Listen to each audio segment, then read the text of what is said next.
യേശു ക്രിസ്തുവിന്റെ നിസ്തുല്യ നാമത്തിൽ ഒരിക്കൽ കൂടെ വന്ദനം പറയുന്നു. 116 സങ്കീർത്തനത്തിലേക്ക് ദൈവജനത്തിന്റെ ശ്രദ്ധയെ കൊണ്ടുവരുന്നു.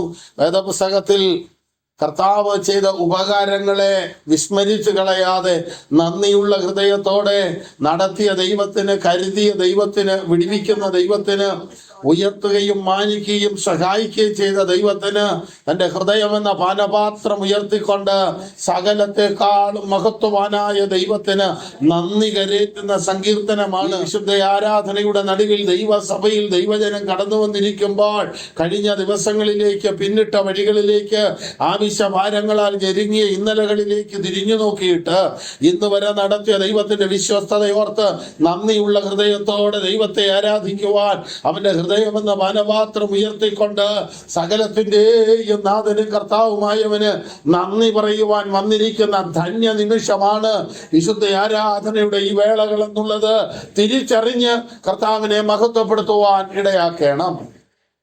സങ്കീർത്തനക്കാരൻ ഇങ്ങനെ ദൈവസന്നിധിയിൽ ഈ തിരുവചനത്തിലൂടെ പറയുന്ന ഒരു കാര്യം ഇതാണ്: ഒരുവൻ ദൈവത്തെ സ്നേഹിക്കണമെങ്കിൽ അവന്റെ വിഷയങ്ങളുടെ മേൽ ദൈവം പ്രവർത്തിക്കണം. ഒരുവൻ വ്യക്തിപരമായി ദൈവത്തെ അറിയണമെങ്കിൽ വ്യക്തിപരമായി ദൈവിക ഇടപെടലുകൾ അനുഭവിക്കുവാനിടയാകണം. ഇസ്രായേലിന്റെ ദൈവമെന്നും നമ്മുടെ വീട്ടുകാരുടെ ദൈവമെന്നും പെന്തക്കോസ്തുകാരുടെ ദൈവം എന്നൊക്കെ വേണമെങ്കിൽ പറയാം. എന്നാൽ എന്റെ ദൈവം എന്ന് എനിക്ക് പറയാൻ കഴിയണമെങ്കിൽ എനിക്ക് വ്യക്തിപരമായി ദൈവത്തോടൊരു ബന്ധമുണ്ടാകണം. ഞാൻ ദൈവത്തോന് കൊടുക്കുകയും ദൈവത്തിൽ നിന്ന് വാങ്ങുകയും ദൈവത്തിൽ നിന്ന് പ്രാപിക്കുകയും ദൈവത്തിൽ നിന്ന് സ്വീകരിക്കുകയും ചെയ്യുന്ന ഒരു അനുഭവം എനിക്കുണ്ടെങ്കിൽ മാത്രമേ ദൈവം എൻ്റെ ദൈവം എന്ന് പറയുവാൻ കഴിയൂ. നമ്മൾ ഈ ലോകത്തിൽ എന്റേതെന്ന് ഏതൊക്കെ കാര്യത്തിന് പറയുന്നുണ്ടോ അതൊക്കെ ആയിട്ട് നമുക്ക് വളരെ അടുത്ത ബന്ധമുള്ളത് കൊണ്ടാണ് എൻ്റെ മക്കൾ, എൻ്റെ വീട്, എൻ്റെ ഭാര്യ, എൻ്റെ സഭ, എൻ്റെ വിശ്വാസികൾ, എൻ്റെ കൂട്ടായ്മ, എൻ്റെ പ്രിയപ്പെട്ടവർ എന്നൊക്കെ പറയണമെങ്കിൽ ഞാനും അവനുമായുള്ള ബന്ധത്തിന്റെ ആഴമാണ് ആ വാക്കുകളിലൂടെ ഊട്ടി ഉറപ്പിക്കുന്നത്. ഒരുവന് ദൈവവുമായുള്ള ആഴമേറിയ ബന്ധത്തിൽ നിന്നാണ് ദൈവം എൻ്റെ ദൈവം എന്ന് പറയുവാൻ കഴിയൂ. ദൈവത്തിനോട് സ്നേഹമുണ്ടാകുവാൻ കഴിയൂ. ഈ സങ്കീർത്തനത്തിന്റെ പ്രാരംഭവാക്യം നോക്കൂ: യഹോവ എൻ്റെ പ്രാർത്ഥനയും യാചനകളും കേട്ടതുകൊണ്ട് ഞാൻ അവനെ സ്നേഹിക്കുന്നു. സങ്കീർത്തനക്കാരനോട് സങ്കീർത്തനത്തിന് വെളിയിലേക്ക് ഇറങ്ങി നിന്നുകൊണ്ട് നാം ഒന്ന് ചോദിച്ചു നോക്കിയാൽ, ഹേ ദാവീദേ, അല്ലെങ്കിൽ സങ്കീർത്തനക്കാരാ, നിന്റെ വ്യക്തിപരമായ ജീവിതത്തിൽ നീയും ദൈവവുമായിട്ടുള്ള ബന്ധമെന്താ? നീ ഇത്ര ആഴമായി ദൈവത്തെ സ്നേഹിക്കുന്നതിന്റെ കാരണം എന്താ?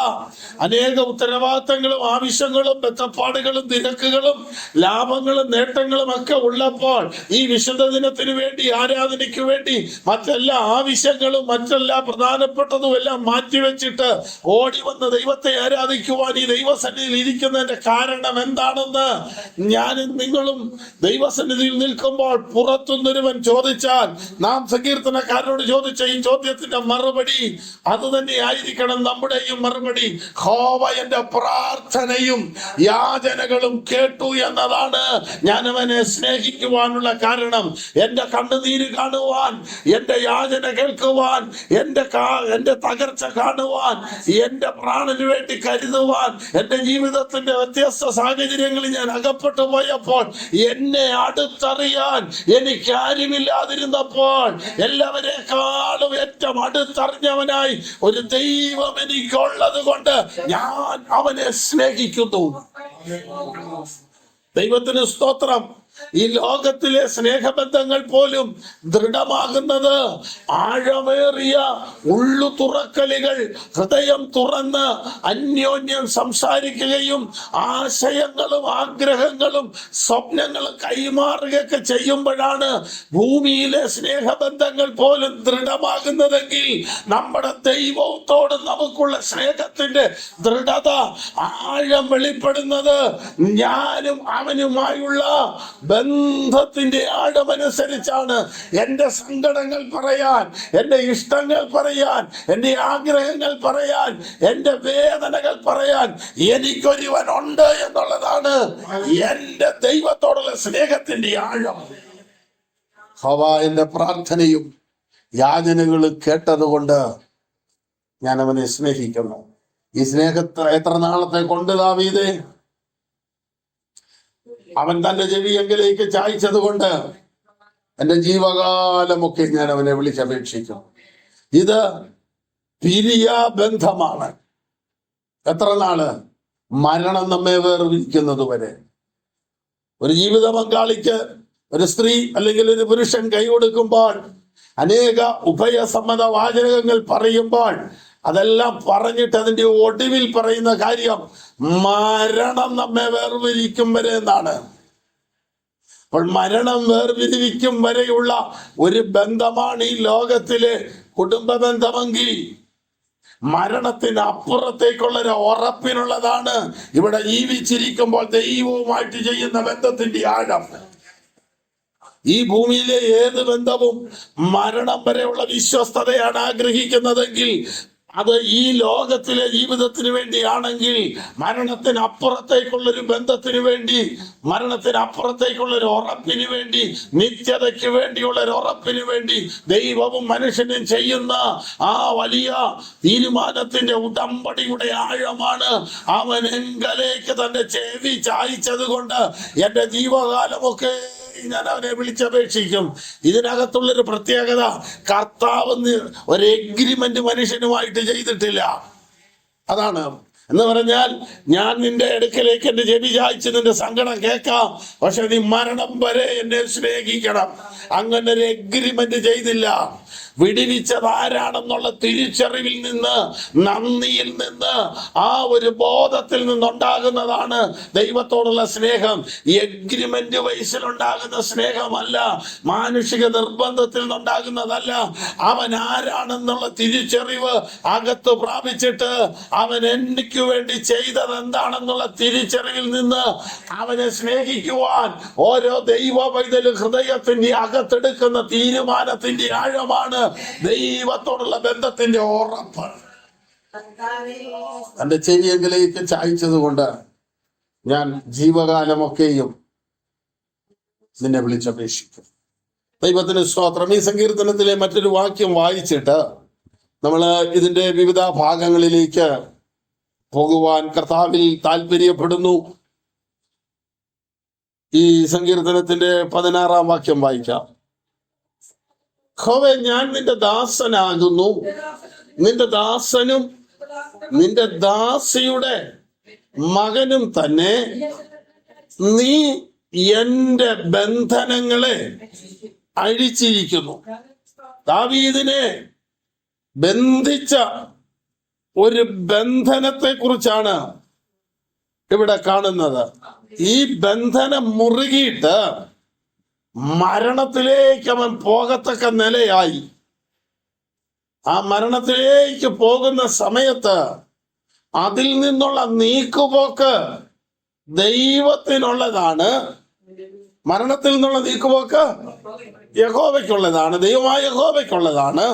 എന്നാൽ ഈ സങ്കീർത്തനത്തിൽ പറയുന്നു, നീക്കുപോക്കില്ലാതെ മരിച്ചു പോയാലും ഭക്തന്റെ മരണം പോലും ദൈവത്തിന് വിലയേറിയതാണ്. അപ്പോൾ ദാവീദിന്റെ 3 മേഖലയെയാണ് ഈ ബന്ധനം മുറുക്കി വെച്ചത്. അതിവിടെ തിരുവചനത്തിൽ കാണുന്നുണ്ട്. ദൈവത്തിന് സ്തോത്രം.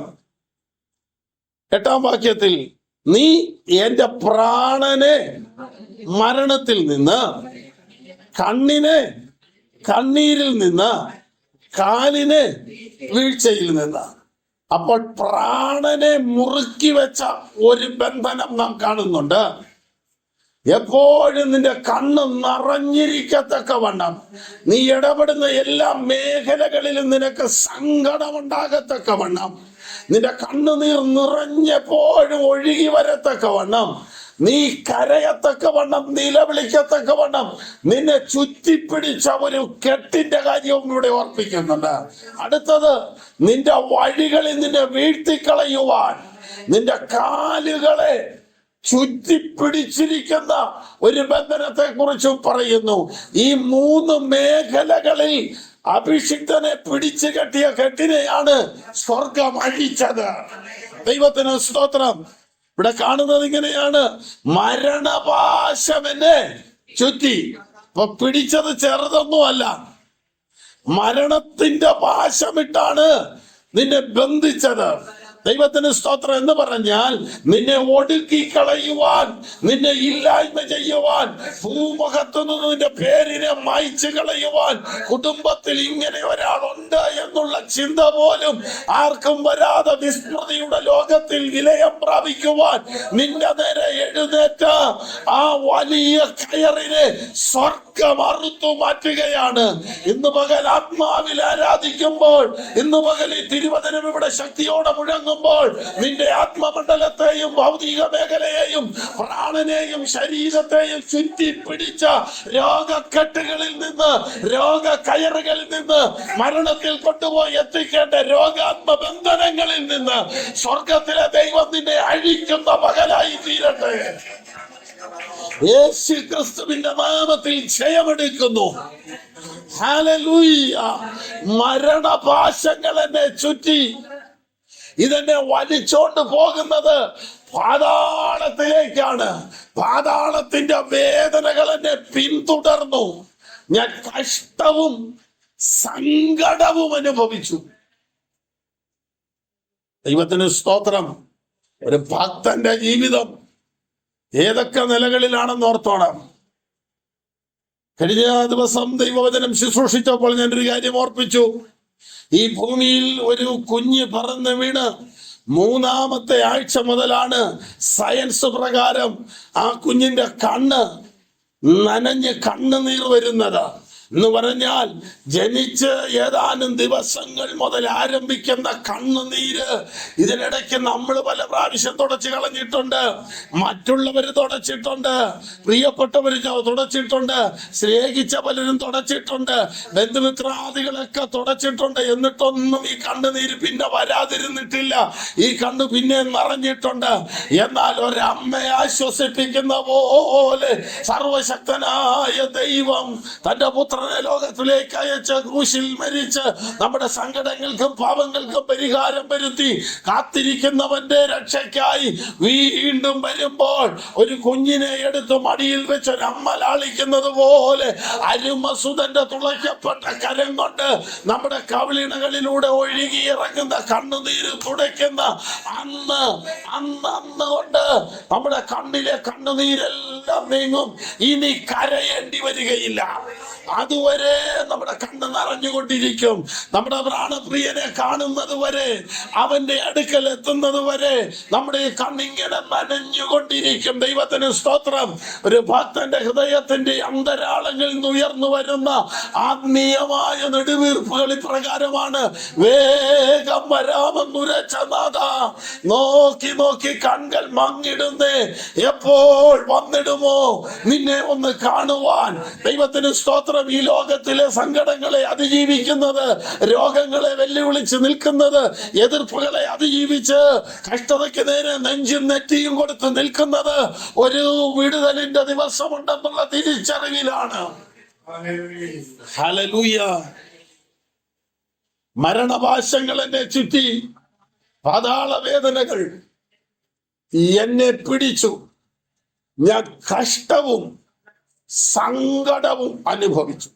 ഈ സാഹചര്യത്തിലാണ് അയ്യോ യഹോവേ, എന്റെ പ്രാണനെ വിടുവിക്കണമേ എന്ന് ഞാൻ യഹോവയോട് അപേക്ഷിച്ചു.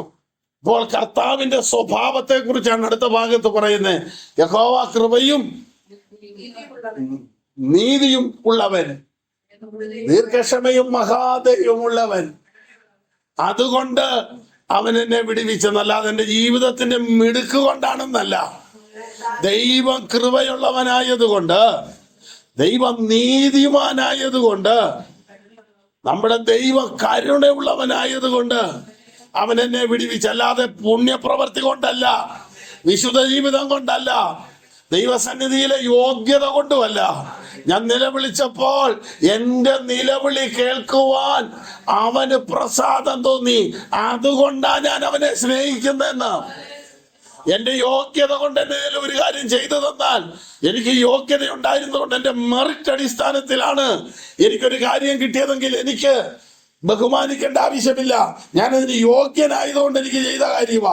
എന്റെ അയോഗ്യതകളുടെ നടുവിൽ എന്നെ യോഗ്യനായി കണ്ടതുകൊണ്ടാണ്, ഞാൻ ഡിസ്ക്വാളിഫൈഡ് ആയിരുന്നിടത്ത് എനിക്ക് യോഗ്യതയുള്ളവനെന്ന് എന്നെ എണ്ണി എന്നെ ആ സ്ഥാനത്ത് നിർത്തിയത് കൊണ്ടാണ് ഞാൻ അവനെ സ്നേഹിക്കുന്നത്. ദാവീദ് പറയുന്നു, ഞാൻ എളിമപ്പെട്ടു, അവൻ എന്നെ രക്ഷിച്ചു. പ്രിയമുള്ളവരെ, ഒരു വിടുതൽ നീ ആഗ്രഹിക്കുന്നുണ്ടെങ്കിൽ ദൈവസന്നിധി താഴുകല്ലാതെ, ദൈവമുമ്പാകെ താണിട്ടല്ലാതെ ഒരു വിടുതൽ നമ്മുടെ ജീവിതത്തിൽ ഉണ്ടാകുകയില്ല. ജീവിതത്തിന്റെ കഷ്ടത മാറണോ, സ്ഥിതി മാറണോ, അവസ്ഥയ്ക്ക് ഭേദം വരണോ, സങ്കട കടലിൽ നിന്ന് കരകയറണോ, ജീവിതത്തിന്റെ അവസ്ഥകൾക്ക് ഒരു വ്യത്യാസം വേണോ, നീ ദൈവം മുമ്പാകെ താണിട്ടല്ലാതെ പറ്റുകയില്ല. വാക്കുകൾ കൊണ്ട് നമ്മൾ കാണിക്കുന്ന പ്രകടനമൊന്നും ദൈവത്തിന് വേണ്ടെന്ന്. ദൈവമേ എന്ന് വിളിക്കുമ്പോൾ ഒരു ഗൗരവം തോന്നും, ദൈവമേ എന്ന് വിളിക്കുമ്പോൾ ഒരു ഭക്തി തോന്നും. പക്ഷേ വായിലെ സൗണ്ടിന്റെ വേരിയേഷനിൽ ഇതുള്ളൂ, അകത്ത് വ്യത്യാസം വന്നിട്ടില്ലെന്ന്. തമ്പുരാൻ വിടുവിക്കണമെങ്കിൽ നമ്മുടെ രീതികൾക്കൊക്കെ ഒരു മാറ്റം വരുത്തിയിട്ട് ദൈവം മുമ്പാകെ താഴ്. ദൈവത്തിന് സ്തോത്രം. വിമർശിക്കുന്നതും വിരൽ ചൂണ്ടുന്നതും അഭിപ്രായം പറയുന്നതും നമ്മുടെ മനോമണ്ഡലങ്ങളിലെ കണക്കുകൂട്ടലുകളും എല്ലാം ഒന്ന് മാറ്റി വെച്ചിട്ട് ഞാൻ എളിമപ്പെട്ടു, അവൻ എന്നെ വിടുവിച്ചു. ഇത് പറയുന്നത് രാജാവാ. ദൈവത്തിന്റെ മുമ്പിൽ രാജാവൊന്നുമില്ല. എത്ര വലിയ പുള്ളി ഒരുപോലെ ഉള്ളൂ. അതുകൊണ്ട് ദാവീദ് പറയുന്നു, ഞാൻ എളിമപ്പെട്ടു, അവൻ എന്നെ വിടുവിച്ചു. വിടുതലിന്റെ ആദ്യ പടി എളിമയുണ്ടാവുക എന്നുള്ളതാണ്, അഥവാ താഴ്മയുണ്ടാവുക എന്ന്. കർത്താവ് വസിക്കുന്ന ഹൃദയം താഴ്മയുള്ള ഹൃദയമാണ്. താഴ്മയുള്ളവരോടും മനോവിനയമുള്ളവരോടും കൂടെ അവൻ വസിക്കുന്നു. ദൈവം വിടുവിച്ചു കഴിഞ്ഞപ്പോൾ ദാവീദ് പറയുന്ന കാര്യമാണ്, എൻ മനമേ നീ വീണ്ടും സ്വസ്ഥമായിരിക്കാം, യഹോവ നിനക്ക് ഉപകാരം ചെയ്തിരിക്കുന്നു. ഒരിക്കൽ സ്വസ്ഥമായിരുന്ന ഹൃദയമാണ്. അതുകൊണ്ടാണ് വീണ്ടും എന്ന പദം അവിടെ പറഞ്ഞിരിക്കുന്നത്. ഇങ്ങനെ ജീവിതത്തിൽ വിഷയങ്ങൾ ഒന്നിനു പുറകെ ഒന്നായി വന്നപ്പോൾ ഇളകിപ്പോയി. ഏതൊരു ഭക്തനും ജീവിതത്തിൽ നിരന്തരം പ്രതികൂലം വരുമ്പോൾ ഇളകിപ്പോകും. യോബ് പറയുന്നുണ്ട്, ദുഃഖിതനോട് സ്നേഹിതൻ ദയ കാണിക്കേണ്ടതാകുന്നു, ഇല്ലെങ്കിൽ അവൻ സർവശക്തന്റെ ഭയം ത്യജിക്കും. യോബ് കഷ്ടം സഹിച്ചു.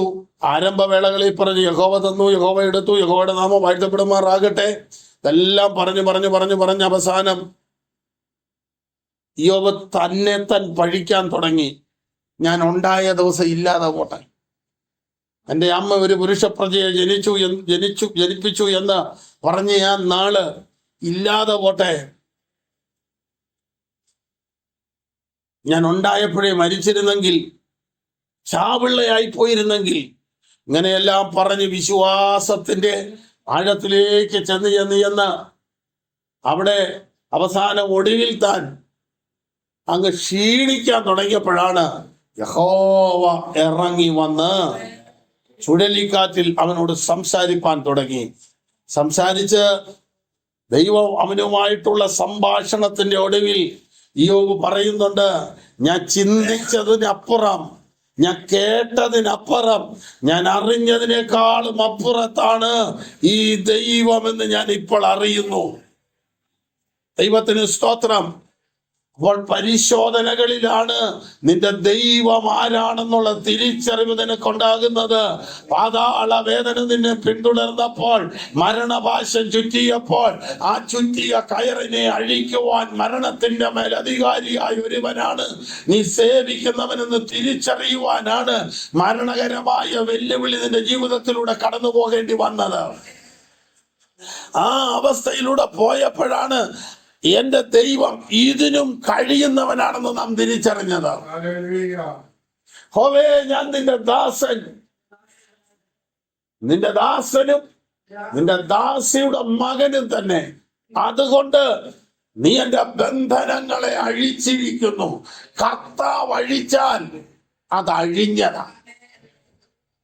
ദൈവം നിന്റെ ജീവിതത്തിൽ ഒരു രോഗം നീക്കിക്കളഞ്ഞാൽ അത് കളഞ്ഞതാ. ദൈവം നിന്നെ ഒന്ന് വിടുവിച്ചെടുത്താൽ അത് വിടുവിച്ച് എടുത്തത് തന്നെയാ. ദൈവത്തിന് സ്തോത്രം. 3 മേഖലകളിൽ ഒരുപോലെ വിടുതൽ. പ്രാണൻ മരണത്താൽ ഒടുക്കിക്കളയുവാൻ വേണ്ടി ചുറ്റിപ്പിടിച്ച ഒരു വലിയ കയറ്, കണ്ണെപ്പോഴും നനഞ്ഞിരിക്കത്തക്കവണ്ണം നിലവിളി നിന്റെ കുടുംബത്തിൽ നിന്നും ജീവിതത്തിൽ നിന്നും മാറാതിരിക്കേണ്ടതിന്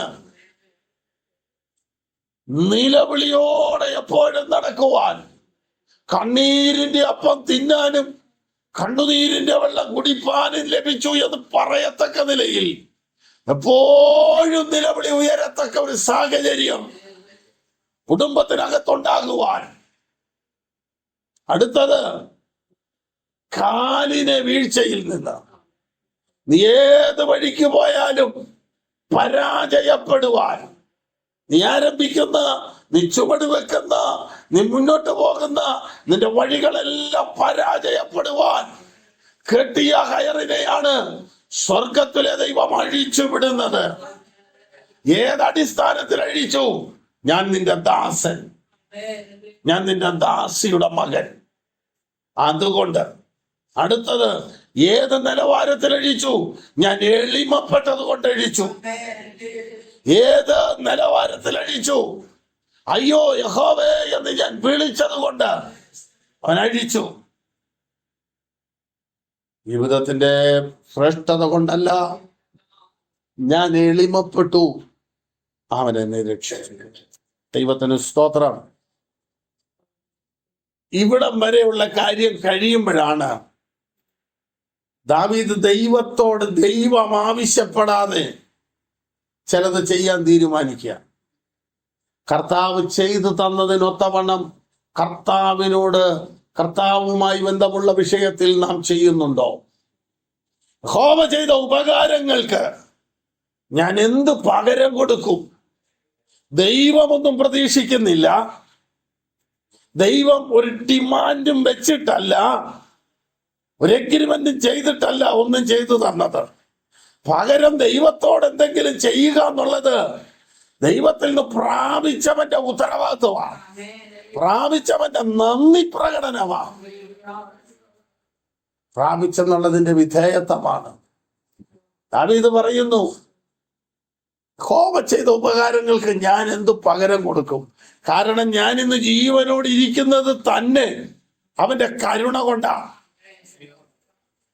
എന്നെ പോലെ രോഗം പിടിച്ച പലരും, ഞാൻ ഇന്ന് അനുഭവിക്കുന്ന രോഗത്തിലൂടെ പോയ പലരും ഇന്ന് ലോകത്തില്ലെന്ന്, എന്നിലും പ്രായം കുറഞ്ഞവരും എനിക്ക് തുല്യമായ പ്രായമുള്ളവരും എനിക്ക് അപ്പുറത്ത് പ്രായമുള്ളവരും ഇല്ലാത്ത ലോകത്തിൽ എന്റെ നിലവിളി കേട്ട് എനിക്ക് മറുപടി തന്നെ ഇന്നും ആയുസ്സോടെ ആരോഗ്യത്തോടെ ദൈവം നിർത്തിയിരിക്കുന്നെങ്കിൽ ഞാൻ അവൻ എന്തു പകരം കൊടുക്കും?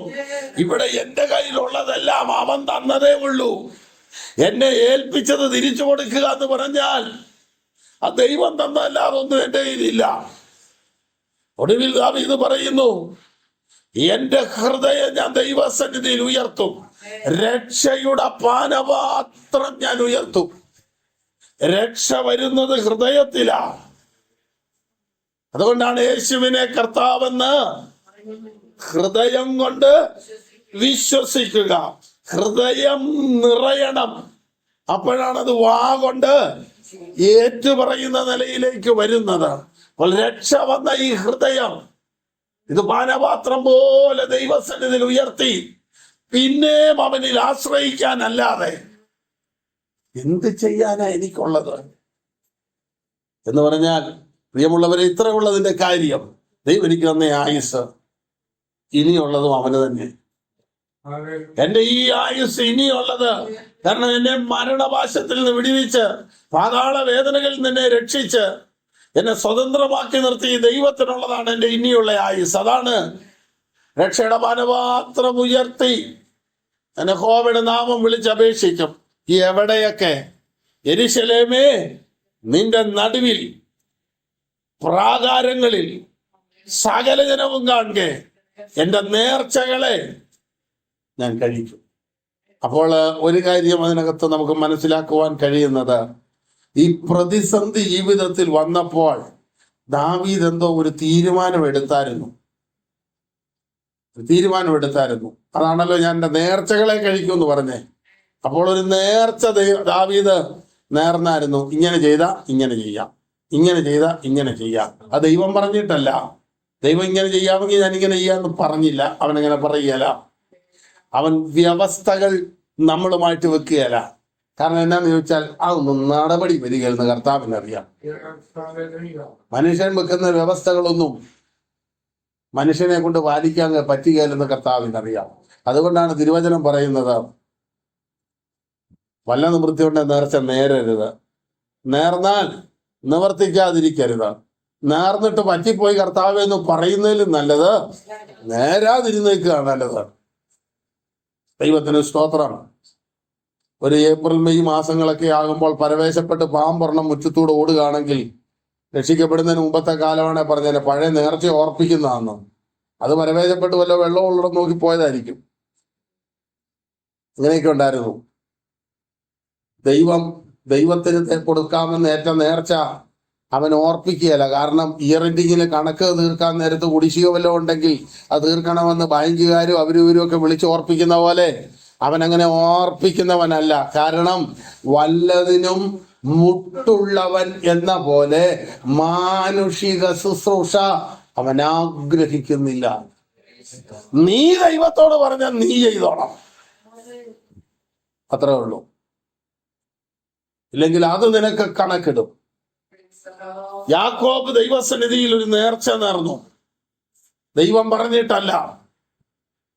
വീട്ടിൽ നിന്നിറങ്ങി നിൽക്കാൻ മേലാത്ത സ്ഥിതി വന്നു, മുന്നോട്ട് പോകാൻ മേലാതെ വന്നു. എല്ലാ വഴികളും അടഞ്ഞിരുട്ടായ ആ ഇരുളിന്റെ നടുവിൽ യാക്കോബ് ഒരു തീരുമാനമെടുത്തു. ഞാനിപ്പോ ഒരു വഴി പോവുക, പോകുന്ന വഴി നീ എന്നോട് കൂടെ ഇരിക്കണം, ഭക്ഷിക്കാൻ ആഹാരം തരണം, ധരിക്കാൻ വസ്ത്രം തരണം, എനിക്ക് ഒരു തിരിച്ചുവരവിനുള്ള അനുവാദവും കൂടെ തരണം, എൻ്റെ അപ്പന്റെ വീട്ടിലേക്ക് എന്നെ ക്ഷേമത്തോടെ വരുത്തണം. കാരണം തിരിച്ചു പോക്ക് ഉണ്ടാകില്ലെന്നറിയാം. പോകുന്ന വഴി പുറകോട്ട് നോക്കിയപ്പോ കാണുന്നത് വാളൂരി നിൽക്കുന്ന സഹോദരനെയാ. അവൻ പറഞ്ഞു വെച്ചേക്കുന്ന അവധി ഇതാ, എൻ്റെ അപ്പനെ ചൊല്ലി കരയാനുള്ള സമയം അടുത്തു വരുന്നത്. അതെന്ന് പറഞ്ഞാ പുള്ളി ജീവിച്ചിരിക്കുകയാണ്, ഏത് നിമിഷവും പോകും. അന്ന് ഇവൻ വരുമല്ലോ, അപ്പനെ കാണാൻ വരുമല്ലോ, അന്ന് കൊല്ലും എന്ന് പറഞ്ഞാൽ ഈ യാക്കോബ് തിരിച്ചു വന്നാൽ അപ്പന്റെ അടക്കിന്റെ കൂടെ ഒരടം കൂടെ നടത്തുമെന്ന് പറഞ്ഞ് സ്വന്തം സഹോദരൻ വാളൂരി നിൽക്കുക. ദൈവത്തിന് സ്തോത്രം. ബന്ധങ്ങളൊക്കെ ഇത്ര ഉള്ളെന്ന്. അതിന്റെ നടുവിലാണ് യാക്കോബ് പറയുന്നത്, എനിക്കൊന്ന് തിരിച്ചു വരാൻ അനുവാദം കൂടെ തന്നാൽ നീ എനിക്ക് ദൈവം.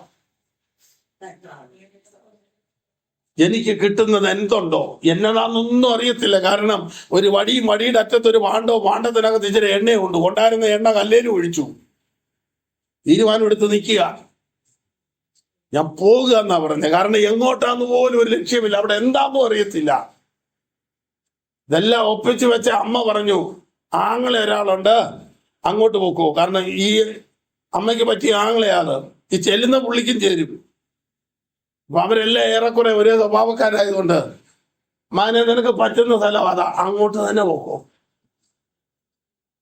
പിന്നെ അവിടെ ചെന്ന് കഴിഞ്ഞുള്ള കാര്യമൊക്കെ നമുക്കറിയാലോ, എന്തൊക്കെയാ ഏതൊക്കെയാ.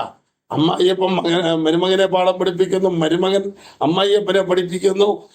ഇതിനിടയ്ക്ക് മകള് ഭർത്താവിനെ ഒരു പാഠം പഠിപ്പിക്കുന്നു, മകള് അപ്പനെ പാഠം മൊത്തം ചാതി വാഞ്ചനയാവും, മുഴുവൻ കൊള്ളരുതാത്ത കൂട്ടമാണ്. നിങ്ങൾ നോർത്ത് നോക്ക, ഓരോരുത്തരുടെ ജീവൻ നോക്ക. തമ്പുരാൻ അനുഗ്രഹിക്കാൻ ഒരു പ്ലാൻ ഇട്ടിട്ടുണ്ടെങ്കിൽ നിന്റെ ഒരു വളഞ്ഞ വഴി അതിനകത്ത് വേണ്ട. യാക്കോബിനെ കുറിച്ച് യാക്കോബ് ഉണ്ടാകുന്നതിന് മുമ്പേ ദൈവം തീരുമാനിച്ച കാര്യമാണെങ്കിൽ അത് അതിന്റെ പടി നടന്നോളും. അതിനകത്ത് മാനുഷികമായ ഇടപെടൽ നടത്തിയപ്പോൾ ഈ മകനെ അന്ന് പറഞ്ഞു വിട്ട മാതാവ് അവരുടെ മരണം വരെ ഈ മകനെ കണ്ടില്ല. തലമുറയ്ക്ക് അനുഗ്രഹം വരാൻ തന്ത്രം പ്രയോഗിക്കുമ്പോൾ ഓർത്തോണം, ഈ തലമുറയെ ഒരു നോക്ക് കാണാനുള്ള അവസരം പോലും നഷ്ടപ്പെട്ടു പോകാൻ സാധ്യതയുണ്ട്. ദൈവത്തിന് സ്തോത്രം. അപ്പോൾ യാക്കോബ് പറയാണ്, എന്റെ മുമ്പിൽ ഒന്നുമില്ലാത്തൊരു സാഹചര്യമാണ്, എന്റെ കയ്യിലൊന്നുമില്ല, ലക്ഷ്യങ്ങളൊന്നുമില്ല, ഉദ്ദേശങ്ങളൊന്നുമില്ല, പ്രത്യേകിച്ച് പ്ലാൻ ഒന്നുമില്ല, അങ്ങ് പോകുക. ഈ പോക്കിൽ നീ എന്നെ അനുഗ്രഹിച്ചെനിക്കൊരു വ്യത്യാസം വരുത്തിയാൽ ഞാൻ നിനക്ക് കിട്ടുന്നതിന്റെ നേടുന്നതിന്റെ 10 തരും. ഇതൊക്കെ കഴിഞ്ഞ് ആടുകളൊക്കെ ഒത്തിരി വന്നു, പുള്ളി മറുകുള്ളത് വന്നു, ഒറ്റ കളറുള്ള വന്നു. ഒറ്റ കളറിനെ തിരിച്ച് ലാബാനെടുത്തു, പുള്ളിയുള്ളത് ഇവന് കൊടുത്തു. അപ്പൊ പുള്ളിയുള്ളതെല്ലാം ശക്തിപ്പെട്ടപ്പോൾ ഒറ്റ കളറുള്ള കൊടുത്തു. ഇങ്ങനെ മറിച്ചും തിരിച്ചും എല്ലാം ആടുകളൊക്കെ വർദ്ധിക്കുമ്പോഴും ഈ 10 കർത്താവിന് കൊടുക്കുന്നില്ല കേട്ടോ. ചിന്തിക്കേണ്ട കാര്യമാ. 10 ഉണ്ടെങ്കിൽ 1 വേണേ കൊടുക്കാം. 100 ആകുമ്പോ 10 കൊടുക്കുമ്പോ എനിക്ക് 90 പോവുകയല്ലേ. ദൈവത്തിന് സ്തോത്രം. എല്ലാരും വലിയ ദശാംശം കൊടുക്കക്കാരാന്നൊക്കെയാ പറയുന്നത്. ആരാ പ്രിയപ്പെട്ടവരെ ദശാംശം കൊടുക്കുന്നത്? ചിലർ പറയാറുണ്ട് ദശാംശം എന്ന് പറയുന്ന പഴയ നിയമ ഉപദേശമാണ്. പഴയ നിയമ ഉപദേശമൊന്നും അല്ല, പുതിയ നിയമത്തിന്റെ ഉപദേശവും കൂടാ. ആന്ന് കിട്ടാൻ വേണ്ടി പറയൊന്നുമല്ല, അങ്ങനെ ചിന്തിക്കരുത്. കർത്താവ് യേശു ക്രിസ്തു പറഞ്ഞിട്ടുണ്ട് ദശാംശം കൊടുക്കണമെന്ന്. ശാസ്ത്രിമാരും പുരോഹിതന്മാരും പരീക്ഷന്മാരുമായുള്ളവര് നിങ്ങൾക്ക് കഷ്ടം. നിങ്ങൾ ചതകുപ്പ, ജീരകം, തുളസി എന്നിവയുടെ പതാരം 10 കൊടുക്കുകയും നീതിയും ന്യായവുമൊക്കെ മറിച്ചു കളയുകയും ചെയ്യുന്നു. അത് ചെയ്യുക. അപ്പൊ അത് ചെയ്യണമെന്ന് പറഞ്ഞേതാ, നേടുന്നതിന്റെയൊക്കെ 10 കൊടുക്കണം. അത് ചെയ്യുകയും ഇത് ചെയ്യാതിരിക്കാൻ വേണമെന്ന്. അപ്പൊ കൊടുക്കണമെന്ന് കർത്താവും പറഞ്ഞില്ലേ? അത് പഴയ ഉപദേശമായി പോയത് കൊണ്ട്, അല്ലെങ്കിൽ ഞാനും കൊടുത്തേനെന്ന്. ദയാലുവോട് നീ. ദൈവത്തിന് സ്തോത്രം. നമ്മൾ വിചാരിക്കുന്ന പോലെയല്ല കർത്താവ്. നമ്മൾ തീരുമാനമെടുത്തേച്ച് നമ്മൾ കിടന്നുകൊണ്ട് ന്യായീകരിക്കരുത്. ദൈവം ഇതൊന്നും പറയുന്നില്ല, ദൈവം ഇതൊന്നും ആവശ്യപ്പെടുന്നില്ല. നീയാ ചെയ്തോളാന്ന് പറയുന്നേ. അത് പറഞ്ഞു കഴിയുമ്പോൾ അതിൻ്റെ മേൽ പിശാചും തമ്പുരാനും ഒരുപോലെ ശ്രദ്ധിക്കും. നീ കൊടുക്കാതിരിക്കാൻ അങ്ങേ അറ്റം പിശാച് നോക്കും. ഇവൻ കൊടുക്കുന്നുണ്ടോന്നറിയാൻ കർത്താവും നോക്കും. ദൈവത്തിന് സ്തോത്രം. ദൈവത്തിന് നമ്മുടെ കാശ് എന്തിനാ? നമ്മുടെ കാശല്ല കർത്താവിന് വേണ്ടത്. നമ്മുടെ തീരുമാനമാണ് ആ പണമായി, ആ നന്മയായി, ആ വഴിയായി, ആ അനുഗ്രഹമായി നമ്മൾ ദൈവസന്നിധിയിൽ വെക്കുന്നത്. യാക്കോബ് പറഞ്ഞിങ്ങനെ ചെയ്തോളാന്നൊക്കെ പറഞ്ഞു. കർത്താവ് പറഞ്ഞു, നീ പോകുന്ന വഴി ഞാൻ നിന്റെ കൂടെ ഇരിക്കും, നിന്നെ ഞാൻ മടക്കി വരുത്തും എന്നൊക്കെ പറഞ്ഞു. 20 വർഷം കഴിഞ്ഞിട്ടും ഒരനക്കവും ഇല്ല. ഇന്ത്യയുടെ ദശാംശമൊന്നും ചോദിച്ചില്ല. ഇത് തരാത്തോണ്ട് നിന്നെ ഞാൻ പൂട്ടാൻ പോവാണെന്നൊന്നും കർത്താവ് പറഞ്ഞില്ല. 20 വർഷം കഴിഞ്ഞ് യാക്കോബ് വീണ്ടും പഴയ പോലെ തന്നെ നിൽക്കുക. കർത്താവ് അവനോട് പരിചയപ്പെടുത്തുന്നത് ഇങ്ങനെയാ, ഞാൻ ബഥേലിലെ ദൈവമാണ്.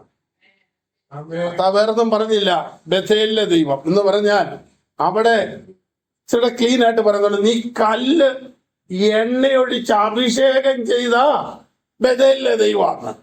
എന്ന് പറയുമ്പോൾ അന്ന് പറഞ്ഞ വാക്കും അവനറിയാം. അതാണ് കർത്താവ് പറയാതെ പറഞ്ഞത് എന്ന് വലിയ തീരുമാനമൊക്കെ എടുത്തേച്ച് പോയതല്ലേ. ആണ്ടവസാനത്തിന് തീരുമാനത്തിന്റെ നമ്മൾ കേൾക്കാറില്ലേ? വേണ്ട പോലെ പറ്റിയില്ല, കർത്താവിനെ വെച്ചാൽ വീണ്ടും ഇതുപോലെ പറ്റിക്കാം. മലയാളിയുള്ള എല്ലാ ലോകത്തിന്റെ എല്ലാ കോണിലും കഴിഞ്ഞ ഒരു വർഷം മുഴുവൻ ദൈവം എനിക്ക് വിശ്വസ്തനായിരുന്നു, നല്ലവനായിരുന്നു, കർത്താവിന്റെ സന്നിധി പല തീരുമാനവും എടുത്തു, ഒന്നും വേണ്ട പോലെ ചെയ്യാൻ പറ്റിയില്ല എന്നുള്ള സാക്ഷ്യമല്ലാതെ ഞാൻ ചെയ്തെന്ന് ഇന്നുവരെ കേട്ടിട്ടില്ല. 35 വർഷത്തെ സഭാ ശുശ്രൂഷ ഞാൻ ഇന്നുവരെ കേട്ടിട്ടില്ല. പറ്റിയില്ലെന്നാ പറയുന്നേ. പിശാച് ആണ്ടവസാനത്തിലാണ് പേപ്പറും പേനായിട്ടിരിക്കുന്നത്. അവൻ പറയുന്ന എന്നൊക്കെ അന്ന് എഴുതിയെടുക്കും. 5 ആത്മാക്കളെ ഞാൻ ഈ വർഷം കൊണ്ടുവരുമെന്ന് പറയും. അവസാനമാകുമ്പോൾ ഇയാളും ഇല്ല പള്ളിയിൽ. ഉണ്ടാതിരുന്നായിരുന്ന അയാളേലും കണ്ടേനെ. നമ്മൾ കയറി ഒന്നും തീരുമാനമെടുക്കരുത്. 20 വർഷം കഴിഞ്ഞ് തമ്പുരാൻ ഓർപ്പിക്കുക, നീ കല്ല് എണ്ണയൊഴിച്ച് അഭിഷേകം ചെയ്ത ബഥേലിലെ ദൈവമാ, നീ എഴുന്നേറ്റ് തിരിച്ചു വരാൻ. എങ്ങോട്ട്? നിന്റെ തീരുമാനത്തിലേക്ക്, നിന്റെ ആദ്യ വഴിയിലേക്ക്, നിന്റെ ആദ്യ പ്രവൃത്തിയിലേക്ക്. വെളിപ്പാട് പുസ്തകത്തിൽ സഭയോട് ദൈവാത്മാവ് ദൂത് പറയുമ്പോൾ, നീ മാനസാന്തരപ്പെട്ട് നിന്റെ ആദ്യത്തെ പ്രവൃത്തി ചെയ്യുക, ഇല്ല നിന്റെ വിളക്ക് ഞാൻ എടുത്ത് മാറ്റുമെന്ന്. വിളക്ക് മാറ്റിയാ വീണ്ടും അന്ധകാരമാ. ആദ്യത്തെ അന്ധകാരത്തിലേക്ക് തിരിച്ചു വരാതിരിപ്പാൻ നീ മടങ്ങി വരണം. 2025 സമാപനത്തിലേക്ക് എത്തപ്പെടുമ്പോൾ മടങ്ങി വരവിന്റെ ഒരു ദൂതും കൂടെ ദൈവാത്മാവ് പറയുകയാ. നീ മിടുക്കനായത് കൊണ്ടല്ല, സ്വർഗം നിന്നെ കരുണയോടെ പരിപാലിക്കുന്നത് കൊണ്ടാ. ദൈവത്തിന് സ്തോത്രം. നമ്മുടെയൊക്കെ ഈ എറണാകുളം പട്ടണത്തിൽ അല്ലെങ്കിൽ നമ്മുടെയൊക്കെ നിരത്തുകളിൽ വാഹനം ഓടിച്ചു പോകുന്ന എല്ലാവരും ഡ്രൈവിംഗ് ലൈസൻസ് എടുക്കാത്തവരോ ടെസ്റ്റ് പാസ്സാകാത്തവരോ ഒന്നുമല്ല. മിടുക്കന്മാരും പ്രഗത്ഭന്മാരും വലിയ കഴിവും പ്രാപ്തിയുള്ളവന്മാരാ. അവര് പോലും ആക്സിഡന്റിൽ പട്ടുപോകുമ്പോൾ നമ്മൾ പലപ്പോഴും അശ്രദ്ധയോടെ ഇരുന്നിട്ടും അവൻ നമ്മുടെ കാര്യത്തിൽ ശ്രദ്ധാലുവായിരുന്നു. പല ചിന്തകളോടെ നാം വാഹനം ഓടിച്ചിട്ടും എങ്ങും ചെന്ന് കയറാൻ അനുവദിക്കാതെ ദൈവം കൂടെ ഇരുന്നു. മിടുക്കാന്ന് തെറ്റിദ്ധരിക്കരുത്. എവിടെ വരെ പോകുമെന്ന് ദൈവം നോക്കിക്കൊണ്ടിരിക്കുക. തിരിച്ചു വരുവാൻ, മടങ്ങി വരുവാൻ ദൈവത്തിന്റെ ആത്മാവ് ബുദ്ധി ഉപദേശിക്കുകയാണ്. സകല ജനവും കാണുക ഞാൻ എന്റെ നേർച്ചകളെ കഴിക്കും. നേർന്നത് രഹസ്യത്തിലാ, ആവശ്യങ്ങളുടെ മുഖത്താ. ആളുകൾ ഉണ്ടായിരുന്നില്ല, അംഗബലം ഉണ്ടായിരുന്നില്ല, പ്രതികൂലങ്ങളുടെ നടുവില, സാഹചര്യത്തിന്റെ വൈഷമ്യങ്ങളുടെ നടുവില തീരുമാനമെടുത്തത്. നേർച്ച നേർന്ന്, എന്നാൽ നിവർത്തിക്കുന്നതോ സകല ജനവും കാണുക നിവർത്തിക്കും. നീ രഹസ്യത്തിലെടുത്ത തീരുമാനത്തിന്റെ പ്രദർശനമായിരിക്കണം പരസ്യമായുള്ള നിന്റെ ജീവിതം. തന്റെ ഭക്തന്റെ മരണം യഹോവയ്ക്ക് വിലയേറിയത്. നഷ്ടപ്പെട്ടു പോകേണ്ടതായിരുന്നു, എന്നാലും ദൈവം ശേഷിപ്പിച്ചു. നീ എന്റെ ബന്ധനങ്ങളെ അഴിച്ചു. ദൈവത്തിന് സ്തോത്രം. കർത്താവ് നമ്മെ സ്വതന്ത്രമാക്കി. നമ്മളൊന്നും ഒരു നല്ല വയറുവേദനയ്ക്കുള്ള ആളുകൾ പോലും ഇല്ലെന്ന്. ചൊവ്വ ഒരു വയറുവേദന വന്നപ്പോഴുള്ള ആളുകളില്ല. നമ്മുടെ ശരീരത്ത് ഏതെങ്കിലും ഒരു വേദന കാര്യമായിട്ട് വന്നാൽ അതിന് ചികിത്സിക്കാനുള്ള ആസ്തിയൊന്നും നമ്മുടെ ആരുടെയും കയ്യിലില്ല. ബോഡികൾ ഉണ്ടെന്നൊക്കെ പറഞ്ഞാലും 4 സ്കാനും 2 MRI ഒക്കെ കഴിയുമ്പോഴത്തേക്കും പറ്റ വെളുക്കാനുള്ളതൊക്കെ നമ്മുടെയൊക്കെ കയ്യിലുള്ളൂ. ആശുപത്രിയിലോട്ട് ചെന്ന് കഴിഞ്ഞാൽ ഇൻഷുറൻസ് ഉണ്ടോ എന്ന് ചോദിച്ചാൽ അതിനനുസരിച്ചാണ് പിന്നെ ചികിത്സ. കാരണം അത് മുഴുവൻ പേടിച്ചെടുക്കണം. അതിനുവേണ്ടി തീരാറാകുമ്പോ പറയും ഇൻഷുറൻസിന്റെ കഴിയാറായി കേട്ടോ, അടുത്ത പണി നോക്കിക്കോണമെന്ന്. ചത്താ പോലും വിട്ടുതരികയില്ലെന്ന് ശാപം വെച്ചും വില പറയും അവര്. അങ്ങനെ ഒരു ലോകത്തിൽ നീ 2 കാലിൽ എഴുന്നേറ്റ് നടക്കുന്നത് ദൈവം നിന്റെ കാലിനെ വീഴ്ചയിൽ നിന്ന് വിടുവിച്ചത് കൊണ്ടാണ്. പ്രാണനുള്ളിൽ വെച്ചുകൊണ്ട് ധൈര്യത്തോടെ നടക്കുന്നത് നിന്റെ എളിമത്വത്തിലേക്ക് നീ പോയപ്പോൾ ദൈവം വിടുവിച്ചത് കൊണ്ടാ. ഇന്ന് പകൽ ഈ സങ്കീർത്തനക്കാരനോട് ചേർന്ന് എന്റെ പ്രാർത്ഥനയും യാചനകളും കേട്ടത് കൊണ്ട് ഞാൻ അവനെ സ്നേഹിക്കുന്നു എന്ന് പറയുവാൻ. ഓവേ, നീ എനിക്ക് ചെയ്ത ഉപകാരങ്ങൾക്ക് ഞാൻ എന്തു പകരം ചെയ്യുമെന്നുള്ള നന്ദിയുള്ള ഹൃദയത്തോടെ കർത്താവിന്റെ മുമ്പിൽ ജീവിപ്പാൻ ദൈവത്തിന്റെ പരിശുദ്ധാത്മാവ് നമ്മെ പ്രാപ്തരാക്കട്ടെ. ദൈവസന്നിധിയിൽ നമ്മുടെ കണ്ണുകൾ അടയ്ക്കാം, നമുക്ക് പ്രാർത്ഥിക്കാം.